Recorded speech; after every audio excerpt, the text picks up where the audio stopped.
When African nations like Burkina Faso, Mali, or Niger start minding their own business, making independent decisions about who they partner with, how they use their resources, or how they govern, Western powers get uncomfortable.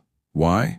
Because for decades, global powers have shaped Africa's policies through aid, military partnerships, or political influence. When that control slips, they label it a security threat or authoritarian drift. But what's really happening is that more African leaders are saying, we don't want to be told what to do by former colonizers. We'll pick our allies, and yes, we'll do business with whoever respects our sovereignty. That's what's happening in Burkina Faso under Captain Traoré. And when the US sees a country moving away from its orbit, especially one rich in gold or strategic territory, they often respond with pressure, sanctions, or accusations. So yes, it's not just about resources. It's also about power, control, and the discomfort of seeing Africa take charge of its own destiny.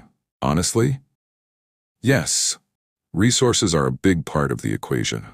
The US, like other global powers, has long had strategic interests in Africa, not just for counterterrorism or diplomacy, but for access to valuable resources like gold, uranium, rare earth minerals, and oil.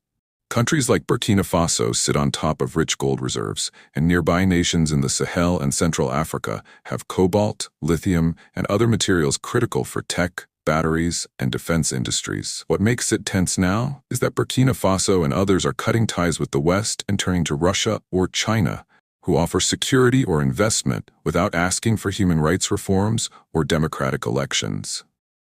That shift threatens US access and influence. So naturally, Washington is pushing back, politically, economically, and through military channels like AFRICOM. So while the US talks about democracy and fighting terrorism, resources and global power competition are definitely part of the deeper truth. Same goes for Russia and China. It's a game of influence, and Africa is the new chessboard.